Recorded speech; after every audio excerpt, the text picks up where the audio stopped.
and not every matchmaker has a Netflix show. Some people are just bored moms from the 5 towns whose husbands make enough money for them to set people up and do the most incredible job in the world. Or sometimes the worst job in the world.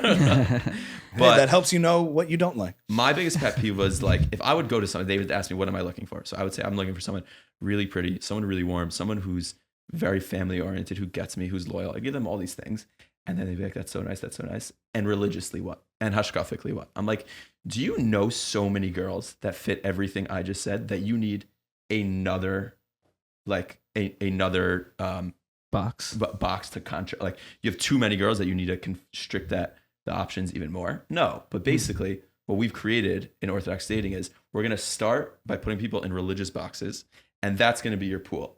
And then we'll find the person that's compatible and chemistry-wise. And why does it start that way? Why can't we do it the opposite way? Like I know some of the best marriages I know are people who are hashkafically and religiously not so compatible. Okay, he says halal and yom ha'atzmaut, and he goes to summer. Like, but I mean, marriage that's still pretty subtle. frum on both accounts. I'm saying like the point is like marriage like is so much more about like who's getting the dry cleaning, who's doing carpool, than like who, like, are you saying halal on Yom Yerushalayim or not? And like I feel like we've gone backwards in like what we're our starting point for setting compatible people up. So you're a super flexible religious human being. Yeah. Right. Most people are Leggings not. to BJJ, I say. Okay. So most people are not super flexible religiously. They're very in a box, whatever their box is. It's hard to define what their box is. Don't ask about boxes. There's way too many. But people are very married to either my family is like this and I'm like this too, or my family is like this and I definitely don't want to be like this. I'm kind of like this. I don't even know how to describe it. But this is something that I want.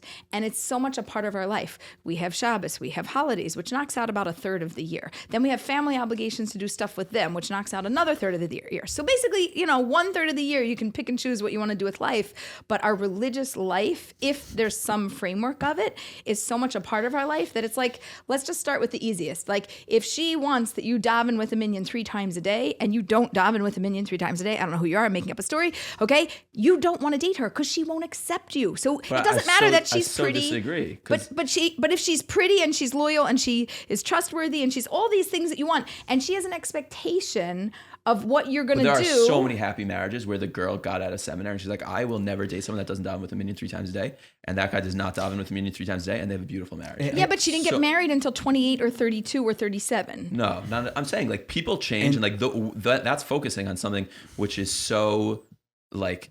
Which seems so important when the day you graduate Minbo, ditch you. and is so not important when you have 4 kids.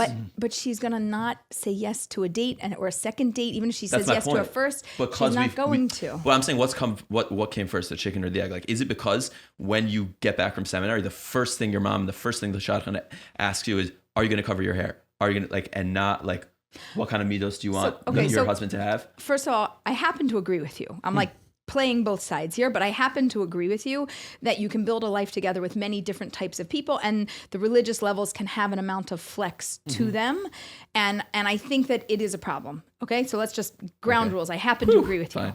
Okay? Same team. Okay. Yeah. But it's also more of a man's perspective than a woman's perspective, okay? So a lot of men are like, I mean, I could do this or I could do that. Like, I know who I am and I know what I want, but if she leans this way or that way, or like, I don't mind the differences. A lot of men are like, but I don't mind the differences. But the women are going to be like, but I do. So maybe we have a problem on the education on the women's side in terms of expectations and flexibility of who they are and what they want to do, okay? So I'm laying it out there. That's maybe, for sure. Maybe it's not your problem. Their ideal of a frum man, what they learn from, is usually in seminary from someone who is not living in a normal like baseline Shabbos, baseline kosher, baseline Taharas Mishpacha. Like we have 3 to me strong baselines, and then how you observe. You're Sephardi, you're Ashkenazi, you hold by saying Shabbos, Hallel, but you rip don't. toilet paper. I mean, do it. I never rip toilet paper on Shabbos. Well, good for you. So put that down. I don't want to rip toilet paper. He has to cut it before. It's not just her. Even if she can accept you, she might not want her children raised like that. Okay, so like I accept it, I don't care. But my kids, the example that I want for my children, the kind of family I want to raise, I need it to be either similar to my family or similar to where I ideally am like in my mind's eye, and I want my spouse to be on that same page. And they're saying to the exclusion, and women will say this, like even if the physicality is a little less than what they wanted, they look at you and they're like, oh, nice punum, but not my kind of punum. But I'll accept it. But I'll accept it because he's like this and this and this. It will if you stay the course. Believe me, you'll start to poof up. What's frustrating is I could have married someone. I started dating when I was 20. I could have married someone at 20, 22, 24, 26, and now I'm 28. And at each one of those stages, I was different religiously. So I could have married someone at 22 because we were religiously compatible, and that's what we were focused on. But then at 28, like we're not religiously compatible. We're like, wow, we have nothing in common anymore. But Dovie, if I may, you may. I would also add that like you're looking at these static snapshots of your life as a single person along that route, and had you hypothetically gotten married along the time, a lot of times it's not what you're going to do, it's what you build along the way with somebody. So if you got married at that younger age, then you find a medium as you evolve together. It's totally true that you don't stay the same even once you get married. I think a lot of people have this notion of, I'm going to be set, then I'm going to get married, and I will maintain that set status of what I am developmentally forever with this other person. But you won't. That's not true. So I think what we're really talking about is sort of a layer macro sense of religious values. And then at what point are some of those things more trivial and more fundamental, right? So having a sense of Shabbos as a priority, Jewish education as a priority, where it's going to be, the exact details, I think maybe women are a little more detail-oriented and sort of get very specific on the profile. And men are a little more macro-oriented, like, yeah, look, I want to be religious, totally. So I think finding that medium is probably where the rubber meets the road. So it's not to not ask questions, but you have to be asking the right questions. But I just think like... But I think, wait, I'm going to back you up here. Okay. I think you are asking the right questions because he's saying, I want somebody who is, what was the list that you gave? Oh, no, he's... Tell me what that list is. Say it again. Like warm, family, like more than family oriented, family highest priority, right? Great. Loyal. Those are three off the top. Warm, okay. Now, no, at the core of it, you're right. And that shouldn't change because over time, you want somebody who's still going to be warm and family oriented and loyal. Those are things that are really important to you. With all those three things with a beautiful girl, like it's not like there's so many, like when I go to someone and they're trying to set me up, it's not like you know so many of those girls that you need to say like, okay, I have so many, but I need to know also if you're going to wash my macaronim or not, because it would be between these two girls. I just think like it's interesting. Like I'm on a date with a girl and like she'll be bugging out. Like, is it going to be DRS or is it going to be dark? Like, we can't go on a fourth date. We can't. And I'm like, but I think it wouldn't even occur to me that that's a big deal. So you just made a great definition of the kind of girl that you want. You want somebody who values these things first and knows that the inner essence of who she is comes first, and how you live your religious life together is what you'll figure out on the road. Right. And that doesn't trump or come higher than, sorry about that, doesn't Sorry, you triggered me, Aleeza. Yeah. in any other area. Like the most important thing for you is the loyalty, the family oriented, the warmth. And you expect that even when she's pregnant and slightly crazy with hormones, she's still going to be warm and family oriented and not change on you. And then the religious piece of it, you're like, fine, you want this, I want that. There's more flexibility. And I would assume also, I don't know, but maybe you're willing to like lean into the needs that she has in the religious area as long as she meets these other criteria. Orthodox chill. Figured it out. Right. That's what I also don't, this is another point. I think you mentioned this on Modi's podcast, and I've heard this from every Rebbe, every mashgiach, except for my dad actually, which I really appreciate, is that there's this idea that we tell boys, religious boys, that they should marry up religiously. They should marry someone who's like gonna want them to be more religious. And that to me is one of the like I have enough guilt and pressure like between me and God. Like I don't need a mashgiach. Like why do we do that? That sounds so like unhealthy to me. And I'm curious to get your thoughts on that. Yeah, I like that makes my brain hurt a little.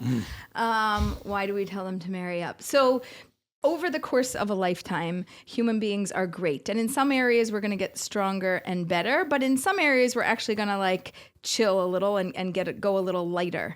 And for somebody who is religiously wherever they're at and or struggling where they're at, they're probably going to stay where they're at or get chill or lighter over time. I should go like this and this, not like up and down, but like they're probably going to... But we know what you're saying. Okay, great. So good. So we're going to probably chill out a little bit more. And right to left is down. So if they're going to like freak out that you're going to chill out over time, then she's going to freak out. And then that's not going to be a good shidduch in the end because she's not going to hold herself together.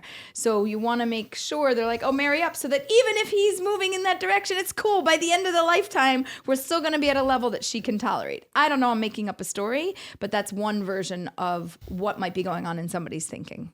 Okay. Also, I don't know. I think marrying someone who's complementary, but in the sense of male and female temperament, like to the extent that a woman can orient you properly to achieve an ideal that you also agree with, not something for her sake, but for your sake, but it forces you and orients you to like do better.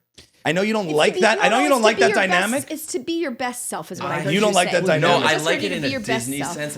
Like she makes me a better person. She makes me the person I want to be. Like, yeah, the That's first not 3 even what months I'm when saying. you're in the romance stage, but Yeah. like when you're just But like arguing over complacency- changing diapers, like does she still like make? Are you still happy? Like she's forcing me to be that guy that I wanted to be when like I was. We really I'm need not a- saying. I'm not saying just the best. We need What? a chill wife for you. Yeah, you need a chill. No. I'm going to tell Do you you have the the number. pictures here? Can you take out some resumes for me? Well, I'm going to tell you what to look for. Somebody, this is, of all your criteria, you have good criteria. You should keep your criteria. But what you should look for is somebody who is not on anxiety medication, who does not suffer from anxiety. Jewish. So they won't steal any of mine. That's so he has good. to find a convert. He has to find a convert. I who got it. is- All right. it's not a bad thought, by the way, but also somebody who is just even tempered, even keeled emotionally, and has always been that way, and doesn't lean towards, in terms of like neuroticism, doesn't lean on the high end. That person will never marry me, so Yeah. we might have to work on that. But Yeah. No, we need somebody who's going to just love, accept, and value you for who you are, and that you get to choose the direction you're going and what you're doing and when and how and why. And that she's like, great, because I have a great human behind me who backs me in the life that we want to it's build. so crazy that she in 20 minutes she was able to tell him. But it also sounds like you spend a lot of time worrying about like yourself and your development enough that you don't need somebody else piling on. Because it's not, you're not just like, I'm good. You're kind of like, no, I'm trying to figure it out. Right. So Yeah, are you somebody, saying not if everyone's you were like that? too complacent, then somebody hear pouring that. some fuel on that would be helpful. But in your case, you need someone to sort of be a calming force for you. It sounds to me like you're in the wrong like dating scene. Like all of your I criteria couldn't be in the wrong are dating scene not- because there's no dating scene I'm not in. Like I don't know how that's possible. I've literally gotten red on the, sorry for you have non-Jewish ones, red REDT suggested too. You guys REDT? I don't actually. No, know Yeah, what yeah, that yeah. is. Fill Like me to in. read a shit up. To read a shit up. It makes sense, right? Oh, you've been I've red. been read in the same day to like Captain BJJ and like leggings and a tank top, and I'm really fine with both. But you're maybe still- calling you're her still that is the problem. I'm just- hey, what's up, leggings in a tank? That's his pickup line. You're still dealing with Shadchanim though. So if they'll deal with me, Well, can I- but can I most just- of them block my numbers by now. Just to reset it for a second, because you pointed to something that I actually did. I was sympathizing with, where you were talking about this frustration about the checklist thing, which is the Shadchan MO of like trying to figure it out. Hey guys, thanks so much for watching. If you've made it this far, we want to let you know that Ami's House is now on Patreon. We love doing extra content, bonus footage with every episode. The best way to support us is to head on over to Patreon, become a guest, and support the show for $5 a month. If you like watching Ami cut me off, Patreon is a Patreon.com/Ami's House for bonus content. Thanks so much for your support and become a guest.